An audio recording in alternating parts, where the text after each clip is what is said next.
শেখ হাসিনার বিচার হয়েছে এই যে গত অগাস্ট গণ অভ্যুত্থান যেটা হয়েছিল, সে আন্দোলনের সময় যে গণহত্যা হয়েছিল এবং যে বিপুল পরিমাণ মানুষ, বিপুল সংখ্যক মানুষ আহত হয়েছিলেন, সেই ঘটনায় আন্তর্জাতিক অপরাধ ট্রাইব্যুনালে যে মামলা হয়, সেই মামলায় শেখ হাসিনার মৃত্যুদণ্ড হয়েছে, মানে মৃত্যুদণ্ডাদেশ দেওয়া হয়েছে তার বিরুদ্ধে। এবং তার আমলের যিনি স্বরাষ্ট্রমন্ত্রী ছিলেন জনাব আসাদুজ্জামান খান কামাল, তার ব্যাপারেও।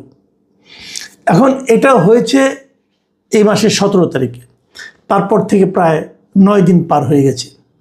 এখন প্রশ্ন হচ্ছে, রায় তো হয়েছে, এই রায় বাস্তবায়ন কিভাবে হবে, অথবা এই রায়ের বাস্তবায়নের সম্ভাবনা কতটুকু? রায় মানে বাস্তবায়নের জন্য প্রথম যে কাজটা দরকার সেটা হলো শেখ হাসিনাকে ফিরে পাওয়া। শেখ হাসিনা এই মুহূর্তে ভারতে আছেন, ভারত সরকারের কাছে আছেন। তো ভারত সরকার কি শেখ হাসিনাকে যদি দ্রুত ফেরত দেন, যদি 1 মাসের মধ্যে ফেরত দেন, তাহলে শেখ হাসিনা হয়তো একটা আপিল করার সুযোগ পাবেন। কারণ আপিল করার জন্য 1 মাস সময় দেওয়া হয়েছে। 1 মাসের মধ্যে সশরীরে হাজির হয়ে আপিল করতে হবে, কোনো উকিলের মাধ্যমে আপিল করা যাবে না। এখন যদি শেখ হাসিনা এসে হাজির হন এবং উনি আপিল করেন, তাহলে 1 মাস পরে সে আপিলের গৃহীত হবে কি হবে না, তারপর সেটা নিয়ে আবার শুনানি হবে, তারপর রায় হবে। আর যদি উনি 1 মাসের মধ্যে হাজিরাই না হন, হাজিরা না দেন এবং নিজে উপস্থিত না হন, তাহলে মামলার ভবিষ্যৎ কী? তাহলে মামলার ভবিষ্যৎ হলো ওনার মানে মৃত্যুদণ্ডের যে আদেশ, সে আদেশ বাস্তবায়নের ক্ষেত্রে আর কোনো আইনগত বাধা থাকবে না। 1.5 মাস 2 মাস পরে যদি ওনাকে পাওয়া যায়, উনি যদি ভারত তাকে ফেরত দেয়, তাহলে পাওয়া মাত্রই ওনাকে ওনারা মৃত্যুদণ্ড প্রদান করতে পারবে এই সরকার। এগুলো মোটামুটি ধারণা। তো অবস্থা দৃষ্টে এটুকু বোঝা যাচ্ছে যে 1 মাসের মধ্যে শেখ হাসিনাকে বাংলাদেশ সরকারের কাছে ফেরত দেওয়া বোধহয় হবে না। এটা আমরা যতটুকু বুঝি, কোনো লজিক্যাল কোনো কারণ এখন পর্যন্ত দেখতে পাচ্ছি না ভারতের পক্ষ থেকে। বাংলাদেশ অবশ্য এরই মধ্যে ভারত সরকারকে চিঠি দিয়েছে। তারা বলেছে যে আপনাদের সঙ্গে আমাদের যে চুক্তি আছে, সেই চুক্তি অনুযায়ী আপনারা আমাদের কোনো অপরাধী আপনাদের এখানে থাকলে আপনারা ফেরত দিতে বাধ্য। সেরকমভাবে তারা কিন্তু চিঠি দিয়েছে। সেই চিঠি ভারত পেয়েছে। ভারত যে পেয়েছে এটা আজকে ভারতের পক্ষ থেকে কনফার্মও করা হয়েছে। কনফার্ম কিভাবে করা হয়েছে? যে ভারতের পররাষ্ট্র মন্ত্রণালয়ের যে মুখপাত্র আছে রণধীর জয়সওয়াল, তিনি এই বিষয়টাকে কনফার্ম করেছেন।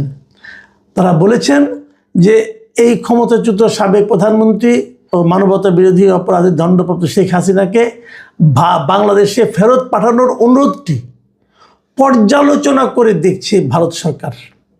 রিমেম্বার ইট, পর্যালোচনা করে দেখছে। মানে যে অনুরোধটা করেছে সেই অনুরোধটা তারা কী করবে, রাখবে কি রাখবে না, রাখা যাবে কি যাবে না, দিলে কিভাবে দিবে, না দিলে কেন দিবে না, এই সমস্ত বিষয়গুলো চিন্তা ভাবনা করার জন্য তারা বাংলাদেশ সরকারের এই অনুরোধটাকে পর্যালোচনা করে দেখছে।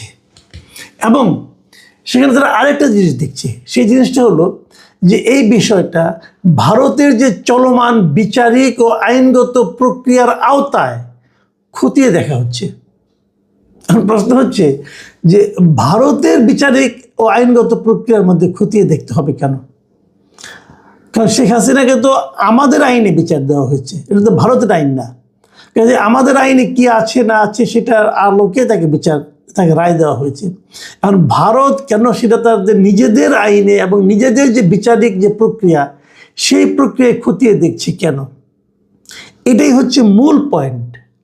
এবং এই পয়েন্টে যদি আপনি বিশ্লেষণ করেন, আমার ধারণা যে শেখ হাসিনাকে ভারত ফেরত দিচ্ছে না, এটা হলো আমার ধারণা।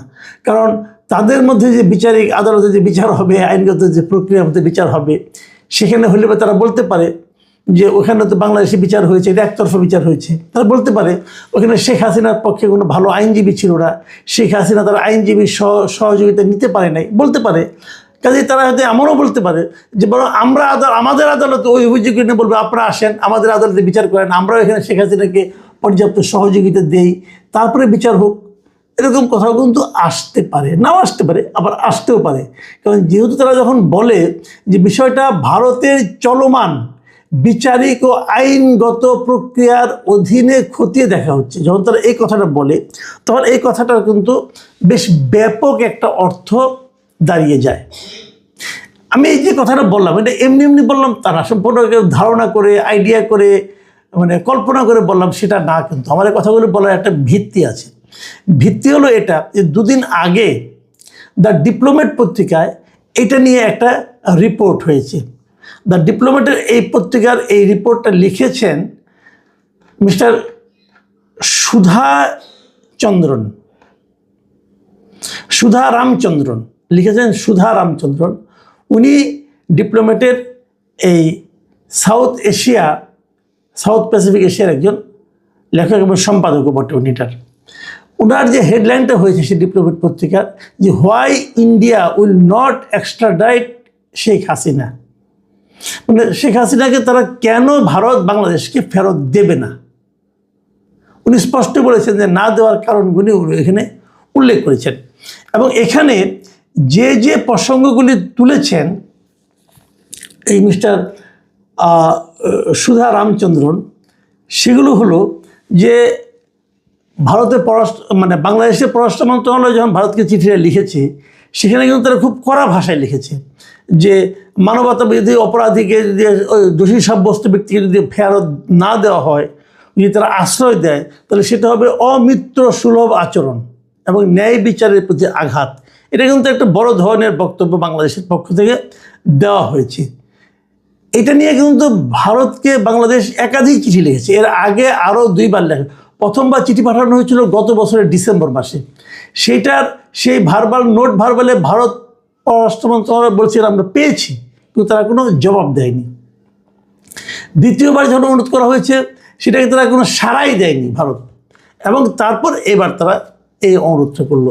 এখন ভারতের একাধিক বিশ্লেষক এটাকে নিয়ে নানাভাবে আলোচনা করেছে। যেমন ভারতের আমি ওই সুধা রামচন্দ্রনের যে লেখাটা, ওনার যে নিবন্ধটা, যে আর্টিকেলটা, সেই আর্টিকেলের মধ্যে উনি ভারতের অনেক এক্সপার্টের অপিনিয়ন নিয়েছেন এবং সেই অপিনিয়নগুলির মধ্যে একটা ভারতের একজন গবেষক স্মৃতি এস পট্টনায়ক তিনি কি বলেছেন শুনেন। তিনি বলেছেন বাংলাদেশে বর্তমান সরকার অস্থায়ী ও সীমিত ম্যান্ডেট নিয়ে চলছে, তাই একটি নির্বাচিত সরকার দায়িত্ব নেওয়ার পরই দিল্লি গুরুত্বপূর্ণ বিষয়গুলোতে সিদ্ধান্ত নেবে। তার মানে যদি বাংলাদেশে একটা নতুন সরকার আসে, ইলেকটেড গভর্নমেন্ট আসে, কেবল তাহলেই ভারত এই বিষয়গুলো নিয়ে হয়তো আলোচনা করবে।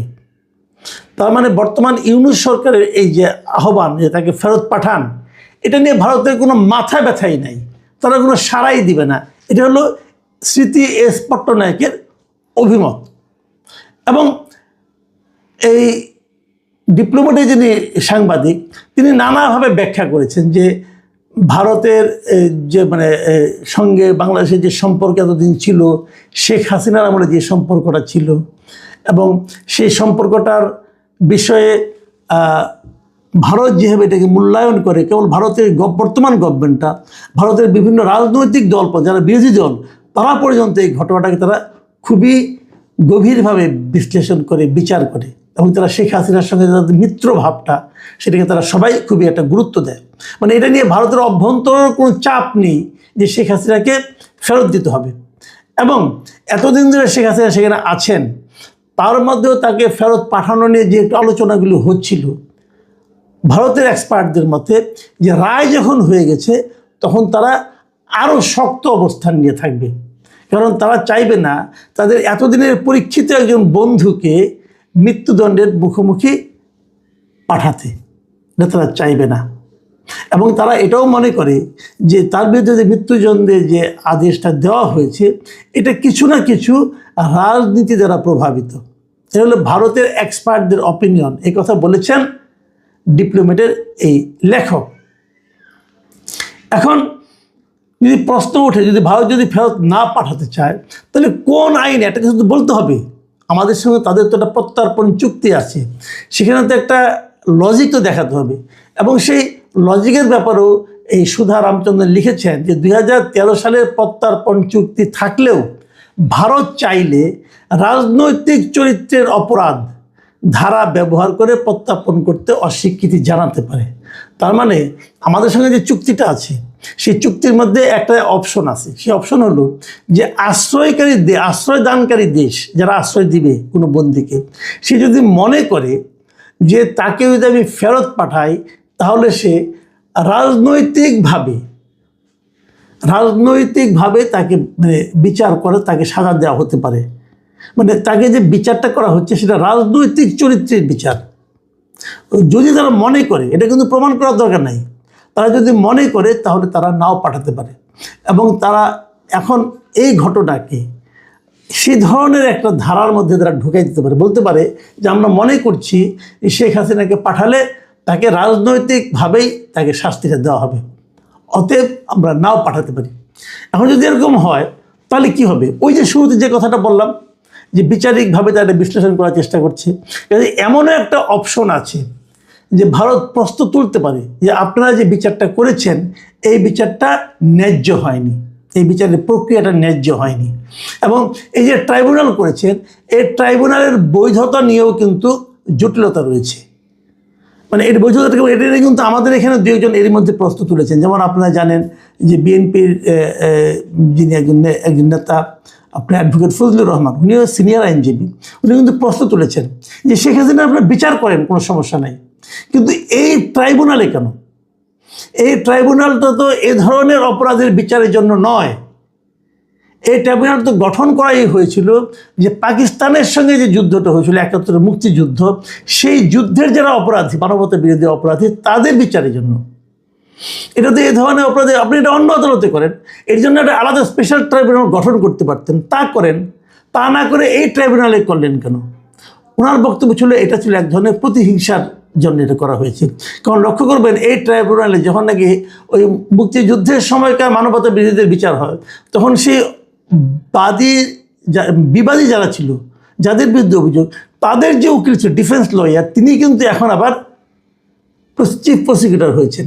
এখানে কিন্তু এক ধরনের প্রতিহিংসার ব্যাপার সবাই কিন্তু থাকতে পারে বলে উনি অভিযোগ করেছেন। কাজেই এইখানে কিন্তু ভারত কিন্তু সে একই কথা বলছে।